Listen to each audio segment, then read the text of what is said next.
What does it mean to take something that someone else built and make it your own? My guest today is living that question in real time. Alex Dwyer is the next chapter of a family business that has been building homes on the Sunshine Coast since 1985. This is Through Your Lens, and this is Alex Dwyer. Alex, welcome to the show. Thank you. Thanks for having me. What was one of the most difficult moments of your life that ended up being a blessing when you look back on it? It's got to be recent based, and it's having my first child 4 weeks ago. Congratulations. Thank you. It was very difficult. 9 months of kind of looking after and being there with my wife, and then going through that whole birthing process. And now the fun stuff begins. Being able to look after him. What was it like? First time you held him in that room, in the doctor's room? I'm not normally super emotional. I obviously still feel emotions. I'm not a robot, but it finally hits you, that wave of just like kind of love and affection that happens. It's a very odd thing. I was lucky enough to have him poo on me for the first time straight away. So it was a very great connection moment. Obviously the mum gets the first time, but then when I got my opportunity, it's surprising how you can love someone so much so quickly. And you're a month in now, are you? A month in, yeah. How's it going? It feels whirlwind, or it is a whirlwind. Yeah. You never know what you're going to get each night, each day. Like he does his own thing. Like we're very fortunate. He's been feeding quite well consistently. He's putting on all the weights. He's ticking all the boxes.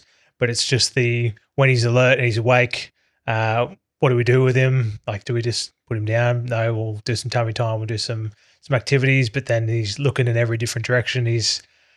We're still learning at the same time, just like he's trying to survive in this world. We're just trying to guide him through as best as we can and make sure that we can do what we can for him and love him as much as we can. And how lucky is he? Because young Harry, he gets to grow up with you as his dad. And yeah, amazing mum. I've seen that. I think he's extremely lucky. Well, he gets to grow up here on the beautiful Sunshine Coast, yeah, as you did. Yeah. What's in store for him? What's it like to grow up on the Sunshine Coast? It's a fantastic region. Like we said, I've been here for my whole life. I want to try take him on that same journey, take him to the things that I experienced when I was young, because there's so many great things. We've got fantastic beaches. We've got the hinterland, which we can move to. We've got kind of a bustling top area, which is growing every day.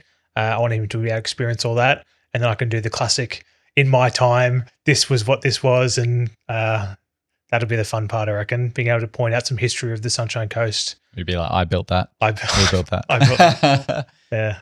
And do you know how good you've got it? Do you think, like, growing up here on the Sunshine Coast? Because I grew up in Victoria. Great place to grow up, Gippsland. Shout out to Mafra. But you know, it's wet. Yeah. It's cold. Yeah. It doesn't have the beautiful beaches that Noosa and the Sunshine Coast has.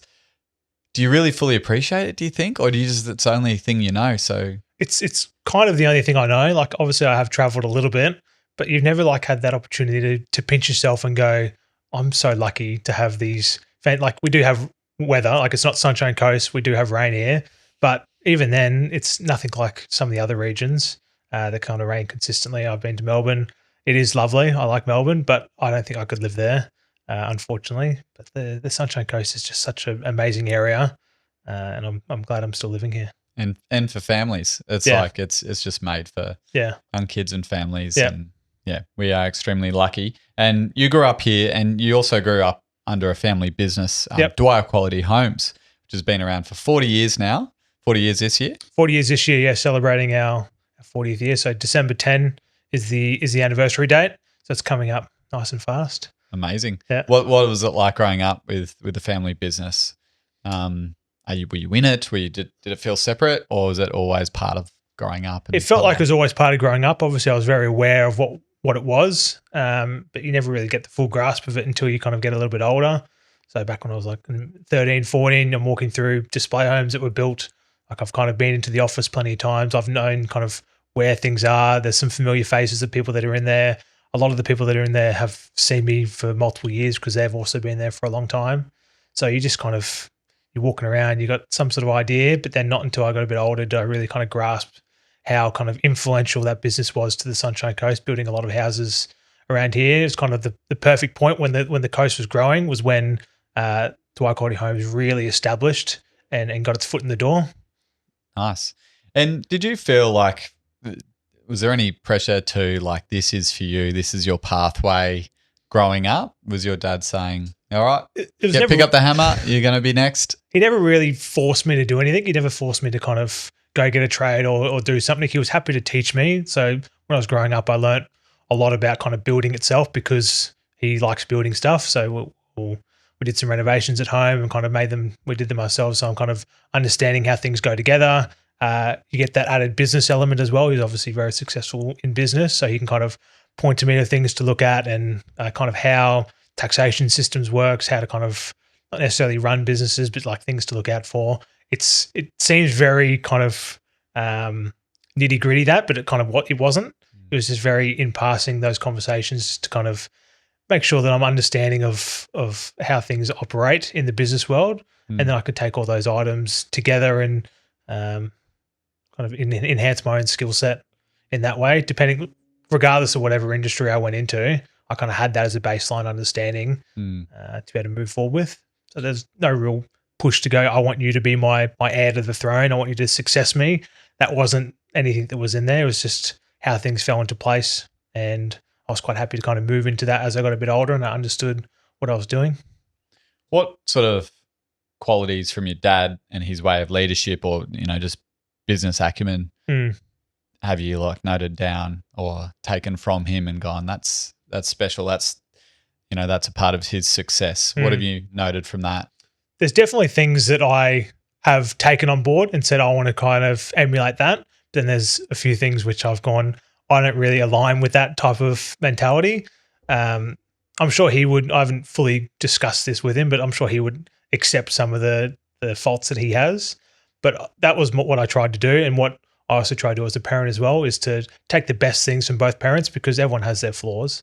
And as long as you can acknowledge what they are to be able to pass that on is the best. So my mum has different positives than what my dad has, and I've tried to pair those both together to be the kind of the best role model and the best leader I can for both at home and at work. And I think I've done a really good job with doing that. So there's some really savage business mindset stuff which you kind of have to have with being in the industry that we are. But then at the same time, I don't want to be kind of that ruthless because you can be super ruthless in business and you can be successful really quickly, but there might not be that longevity that goes with it. So being in the fortunate position to pick up a business that's been here for so long, I don't want to be burning bridges straight away by just being ruthless and savage to people. It's like, no, I want to take them on a journey. I want what's best for the client. I want what's best for everyone so that we can walk through this, look back at it and be proud that the product that we produced is the best possible thing. So when you're in the later stages of high school, you're growing up, under this big company, family business. Did you know what you wanted to do? Were you like, okay, I'll just step out of school and I'll come into the business? Or what were you thinking? Where was your mindset at that point? Didn't know what I was doing. I'm sure that might be a common thing for a lot of people at that age. Get asked all the time, don't you? What are you going to do? What are you going to do? And being in my position, I got asked that a lot. Like, it's not just what are you going to do? It's are you going to go that way? And I was kind of like, well, I don't really know. I don't know what I wanted to do. Still no pressure from mum or dad going, no. So there was no real, you should go to university and go get yourself a degree. I didn't end up going to university. I kind of had a bit of a gap year straight after school, took up a few small like little part-time jobs. One of them being working at Dwyer's, just not even rostered hours or anything, just kind of casual stuff. If someone needs a hand, they had my phone number, they can give me a call and I can kind of help out. No, I'm surfing and busy, sorry. Things of that nature, yeah. So these small little jobs kind of kept me moving on the things I wanted to do at the time, just being young and 19, 18 years old, just doing fun stuff, living on the Sunshine Coast. There's a lot of things, a lot of mischief you can get up to, which is sometimes good, jumping off cliffs up at Maleny and going surfing for most of the day, or road trips up to Noosa and all that type of stuff, which is fantastic. That's why I love living where we are.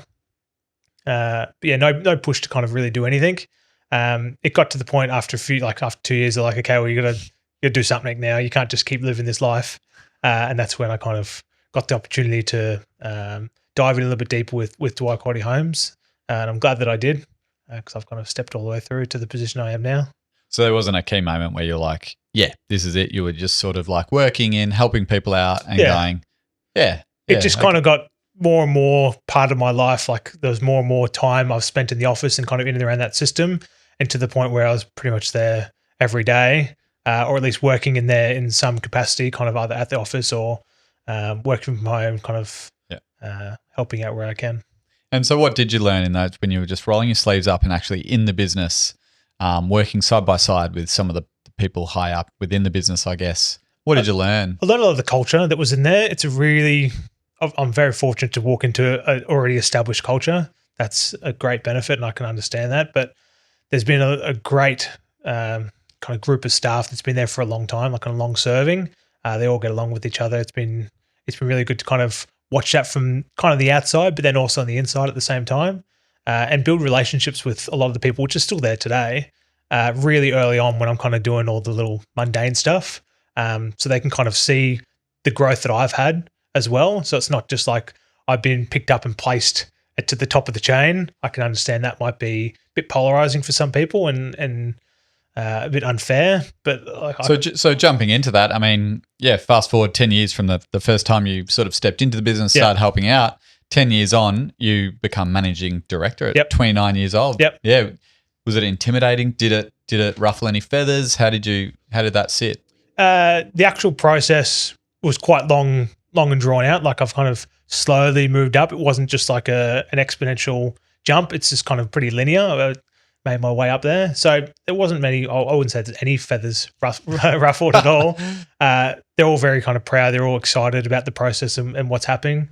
And I try to be as open as possible with the staff to kind of get their opinions. It's not just kind of iron fist ruling. I want this to be a big kind of team effort together, and we can make decision. Obviously, the final decision normally comes down to me, but I want it to be understanding that people have more responsibility and to make those decisions, so they don't have to come to me all the time, because that's not how I think things should be run all the time. Were you were coaching rugby? Was that? Yeah, bit of rugby, kind of. Got a bit of a rugby background. Very, very sporty, I'd say. Like I've played soccer for pretty much my whole life. I played a lot of rugby in my kind of later years of school. Golf. All that type of stuff. Volleyball. Are there some parallels with particularly team sports, I guess, of like coaching and rugby to now you're leading a team in the corporate world, the business world? Yeah. Do you find there's some leadership sort of similarities there? There is quite a few. It's being able to kind of look at the bigger picture for a lot of stuff. A lot of players or like staff members could sometimes be what you call sheep. They just kind of they head in one direction, that's fine. But it needs those types of people in the team. So like if I take the rugby union example, you got these forwards there and they're just got a kind of very linear with how they move. They're just focused on one thing, and that's to kind of get meters. So you have those people that just like they're in not the trenches, but they're working really hard. They just get through tasks, really mundane, easy stuff. Everyone needs that type of responsibility in the role, but you need to have that person that can kind of pull them out of that to go, this is the big picture, this is where we're going. I want to pull you with me. I want to succeed together. That's kind of what I can see as a coaching mindset for a sport team, and then a leader in business to be able to go, this is where we're heading, pull them out of that so they can get their head up and look around and say, let's do this together as a team. This is the kind of the process and the mindset we want to move towards. Like being the top dog now, being the managing director of the company, do you find your leadership style, like are you working it out as you go, or do you feel just comfortable in that position? Or do you find you're always learning? Or always learning is a big thing. Yeah. So we're a family business, and we have been for 40 years. So I want to bring that kind of family aspect to the staff as well, to open it up. Like it's like there is some things we want to all do together, and I want to try to take them. Like I've got the goal that I want, and it's like, okay, let's be transparent, let's be open, let's make sure that people that want to come and build a house with us know every single thing that's happening. We're going to fix the price at the start so that they're not going to have any hidden costs or anything. And if there is any sort of cost rises before a contract signed, I want to make sure they're fully aware of what's kind of happening and why the costs are there, so that they just feel comfortable. Like this is the largest purchase a lot of people make in their whole life. I would want to know what's going on as well. I don't want to be this kind of hidden type builder that just hides these costs and makes you feel uncomfortable with the whole process. That's not what we're trying to do. And what did you bring into the business and into the management? We spoke earlier about like estimating, and there was a bit of an old legacy system. Yeah. How did your role change all of that? So in kind of my start 10 years of the whole being part of the company is that we had this old legacy program pre-GST that used to run all our jobs, orders, accounting, like the whole thing. That then didn't get updated for a few years. So then that got pushed to the side, went to an off-the-shelf product.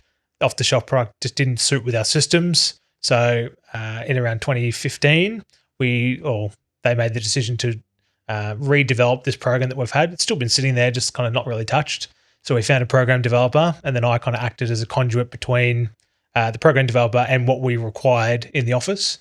So I did that for probably 2 years before that system finally got rolled out into the office.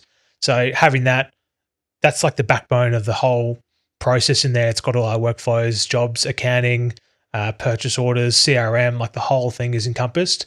So I now understand that program almost entirely because I was there when it got built. So any sort of issues that happen with it, it's like, okay, well, I know where to go. I know what to do. I know kind of what's happening in the background of it. So I've got a great understanding of the power of the program, and I can make a system around it. So we've got a nice workflow system that tracks jobs all the way through. So it's making sure that I understand that and I can kind of plug in different things. But it's not just me. I walk out and go, what do you think, or how do you think the jobs should flow through this kind of system?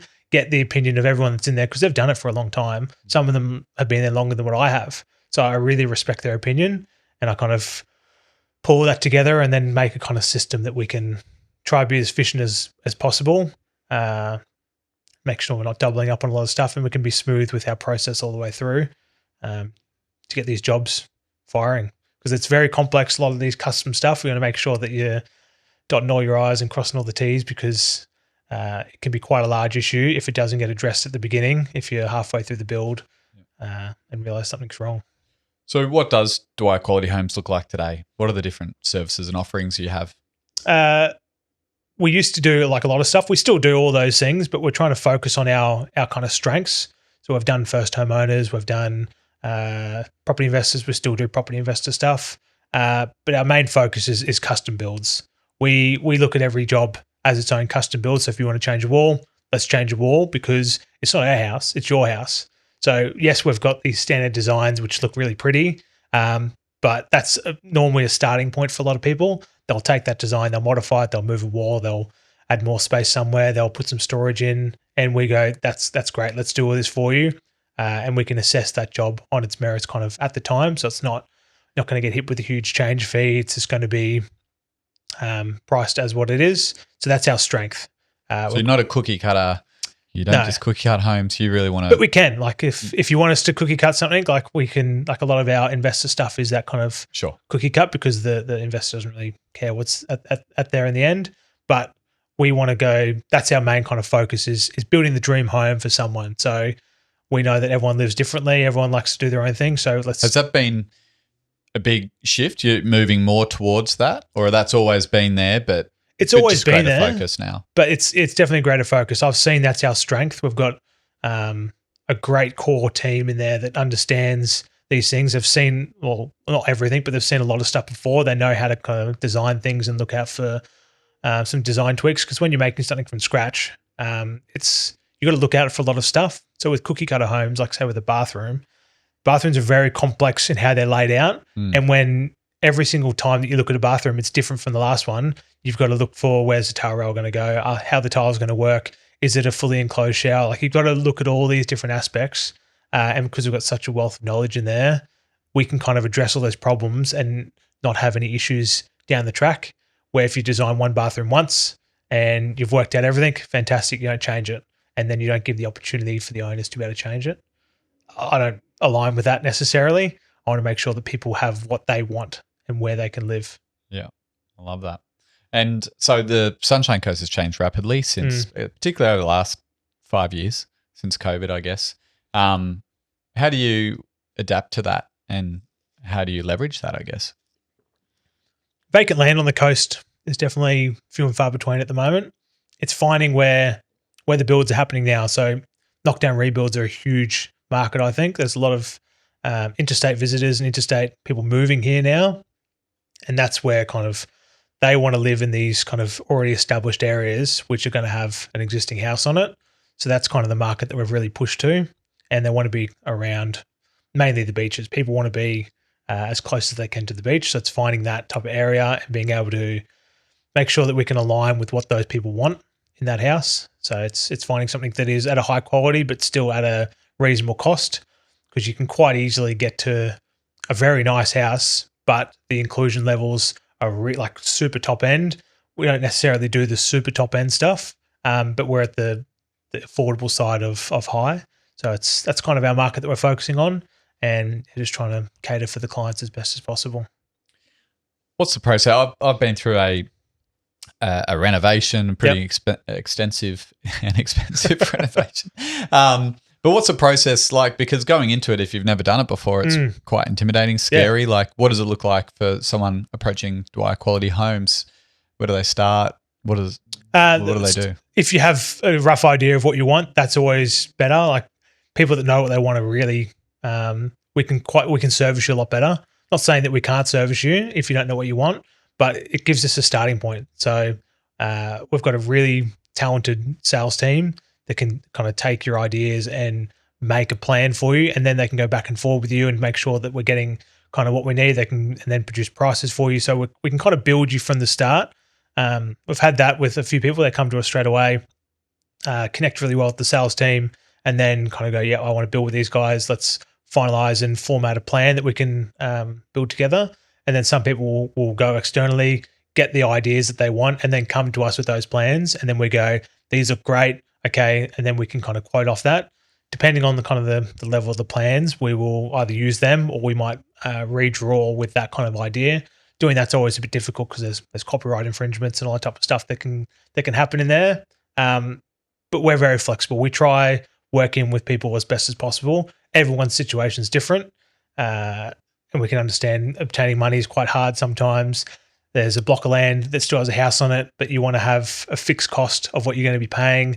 But we can't fix the cost because we don't know what the soil's like. We don't know any of those items because the house is still there. But so we just try work in as best as possible and be flexible, because we're a local business that doesn't have a huge amount of volume.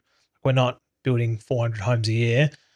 We can actually go into your house in a bit more detail and make sure that we can finalize the groundwork stuff at the beginning, so that you're not going to be hit up with a hidden cost somewhere down the track because we've made the mistake. If that does happen, we just wear it because that's what I think is business. I try to put myself in the shoes of the client as best as possible. When something needs to happen or there's some sort of complication, I'd say, well, if I was the client and they've come to me and said there's a price rise because of X reason, would I think that's reasonable? If I think it's reasonable, then I'll do it and I'll pass those costs on. But if it's not reasonable and it could have been looked as the builder's mistake, that's the builder's mistake. I want to make sure that the relationship is as good as it was at the start as it will be at the end, because that's why people have that kind of polarizing view of building a house, is because they think that they're going to end up spending more money than they should have. And we want this to be a positive and fun experience, because you're going to be living in this house every day and you're going to have people over and you want to be proud to kind of show them off and say how good the experience was. And we've had that feedback a lot, which is really good to kind of, or to have, because people are giving us great feedback and saying, we love the process, we love this person, like calling people's names out, saying how good they were. Kind of, it helps the staff members feel that they're actually someone they're not just a cog in the system. They are the main part of what made someone's experience positive. What's the part of the business that lights you up the most? I could sort of see it might be that, but is there like, what is it? Having really people that just like the feedback, once you get positive feedback and knowing that you're doing a good job, there's just something that kind of tickles you inside to think that we helped facilitate that. Obviously, I love kind of new design elements. I love kind of seeing the flat lays that the office can produce. They look all these new modern materials like that. Yes, that's all part of it. But at the end of the day, it's being able to provide that quality product that people really appreciate and respect. That's probably the best part of it. I mean, it's the Australian dream, really, isn't it? It is. To build your home by the beach. Yeah, you tick that box. Yeah. And you probably got another appreciation having a young boy and a family now yourself of what that all looks like. And you get to do that for people every day. So we do. That's it's really great. Yeah. So good.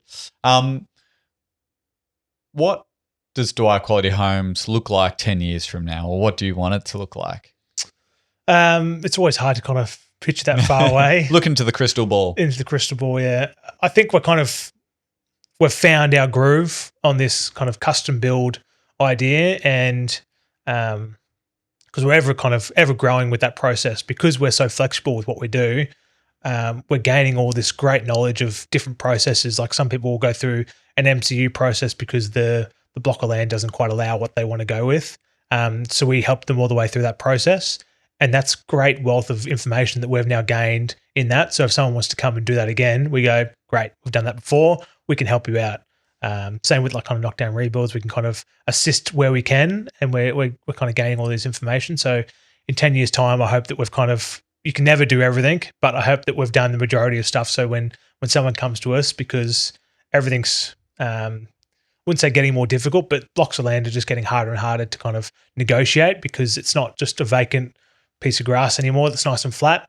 There's slopes, there's rocks, there's houses that are kind of all in the way a lot of the time. So if we can get a wealth of information, I feel like in 10 years' time, there's nothing that's kind of out of our scope or too big, so that we can take on that and say, yep, we can do that, and try and make that as seamless and smooth of a process, so that the clients don't feel overwhelmed and feeling like it's going to take forever or it's going to cost them huge amounts of money.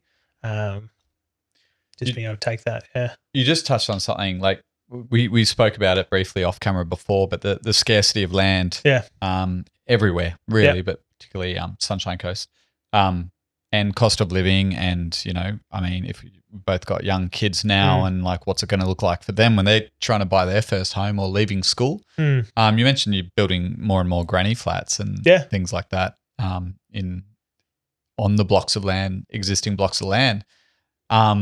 What's happening in that space, and is that a good road to go down, do you think? It is. I don't know if this is a huge selling point for you, obviously, like if this is a big product for you, but it's just an interesting one that, I know that, if it's really hard for your children to move on, or perhaps you've got grandparents, I think that landscape will change in the next 20 years. So, it's got me thinking maybe I need a granny flat in my house. I wouldn't say we market it. We're not going out there saying we're granny flat specialists. Yeah. But we do build them. Yeah. They're just not as cost effective. It's really difficult because they're so small. You don't get those economies of scale to get someone to go out there. What have been the reasons that people are building them? Is it for their Airbnb or for their own? Mostly kids. So we're building one at the moment up in Mullaney, and that's just for his daughter. Yep. And just having that extra kind of, I think it's like a small 2-bedroom space, really. We're quoting one down in Brisbane at the moment. Same thing. That's just for children to be able to use, because it kind of gets their foot in the door sometimes. Yep. It's something that they can afford, because it's obviously a lot smaller. It's on an existing block of land. It's just what's achievable for people at the moment, because I can understand a 4-bedroom, double garage, 2-bathroom house just isn't achievable for a lot of kind of young couples and young people. I can fully understand that. So a granny flat is a perfect kind of stepping stone to get there. It's just there's a lot more regulations around the size of what there is there, and if the block actually allows that granny flat to happen. So all these different setback ideas, different councils have a different minimum or maximum size limit for the granny flat itself. But like I said before, we're going to try work with you as best as possible and get what you want out of it, and be as open and transparent as we can. Like, we're going to tell you straight away that they're going to be more expensive than a normal house for like the square meter rate size. But we tell you that at the start so that you're not going to be scared as things go on. So we don't want to say, yep, we can do a granny flat, it's going to be nice and cheap for you. And then we get to the point where we're talking serious numbers, and then you just get blown away with how expensive it is. Yep. We want to tell you up front so that you're not going to be blown away by these costs. We'll say, look, it is going to be expensive, but it is going to be cheaper than a standard house. So let's get that for you. Do you think the way we design houses is going to change a lot in the next little while? Yeah, I think it will. It already has slightly a little bit. Yeah. There's a few more regulations that have come in regarding 7-star energy efficiency, which is really throwing some costs into the jobs. You can have different opinions on it. That's fine. Some people think that it's kind of wasted money and it's making cost of housing way more expensive than what it should be, which has really kind of put that massive gap in between what people can afford. But then obviously the government's view is that it's going to make houses more energy efficient so that they can stay there for longer and not have to be kind of pulled down and kind of rebuilt, even though that stuff's going to happen anyway. So the cost fluctuation on a standard house could go from 5,000 to 30,000 extra of what it would have been before these regulations came in. And it could be a multitude of things. So they're trying to make houses more energy efficient, which is really good thing to do. So they're trying to work on placements of like orientation of the house, how energy efficient the windows are, insulation around the house, all that type of stuff.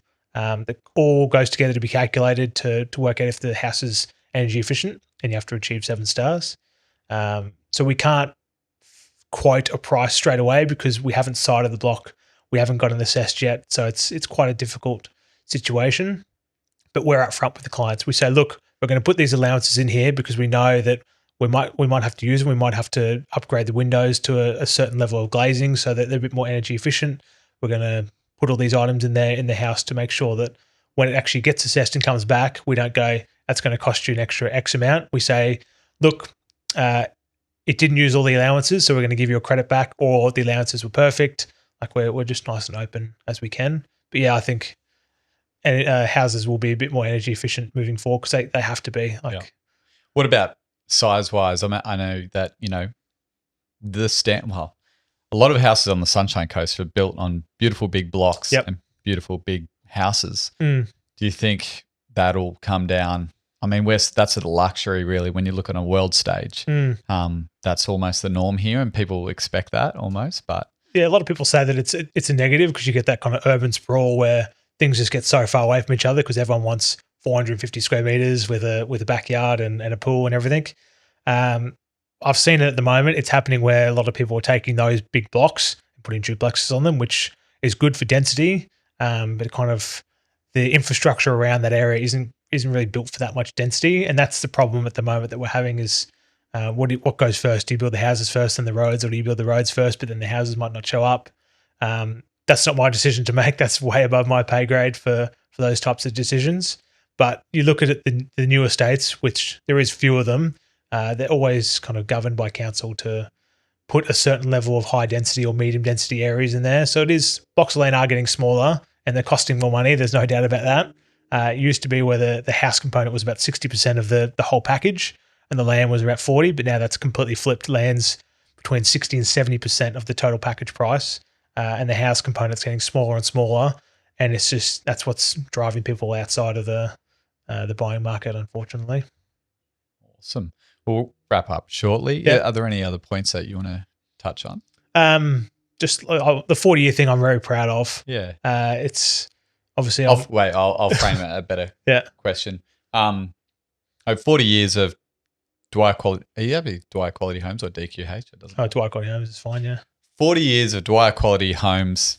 How does that make you feel now as the managing director of the company? Very proud, like extremely proud. Having that kind of family business. We've been a family business obviously for 40 years now, and just having that name there, having the people in the office also being proud, feeling like they are part of the family as well, and that's what I want to kind of embrace. And they do embrace that. They take it. They feel kind of proud to be part of the system and know that they're not just another number that's out there building houses for people. We're trying to build people dreams.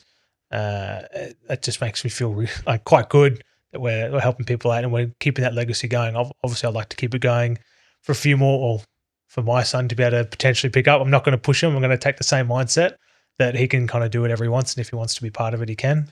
Get him a t-shirt. Get him a t-shirt early. I will get him a t-shirt nice and early, but I don't know what it's going to look like in 28 years, 29 years time when he might be in my position right now. The Sunshine Coast is ever kind of growing, and hopefully there'll still be a spot for us. Having a party to celebrate? We're having a party, yeah. So the date is the 10th of December, and we're going to have a bit of a small little VIP type party for everyone that's been part of this 40-year journey. So we've got a lot of old staff invited. We've got a lot of old subbies, which I see every now and then. A lot of kind of names which have been there for the 40 years that might have retired by now, but we're getting them all back together, as many that can make it, and we're going to kind of have a bit of a reminiscing type party to say thanks to the 40 years and everyone that got us there. Amazing. Alex, congratulations on 40 years and to the family and 40 years of Dwyer Quality Homes. Thank you. Last question I always like to end on is, where do you find yourself at most peace? Most peace would probably be the golf course. It's just nice being outside, and it's a game that you can never quite master, and it's always ticking away at the back of your head sometimes. How do you hit them? Often. It's fun. It's sometimes like you can take it seriously. I do sometimes like to get involved with it. But at the end of the day, like it's a nice social fun game to be kind of outside with friends and socializing. But yes, you can get quite competitive sometimes. Thanks so much for joining me, Alex. Thanks for your time. Thanks for inviting me. Thanks. Hey everyone, thanks for watching the show. This podcast is truly a passion project for me and the small but awesome team behind the scenes. We pour our hearts into bringing you these honest and insightful conversations. But I can't tell you how much it helps when you hit that follow or subscribe button. The show gets bigger, which means we can expand the production and we can continue to bring in amazing guests from all walks of life. Please help us to do this thing that we love and hit that follow or subscribe button. We appreciate you being here. Thank you.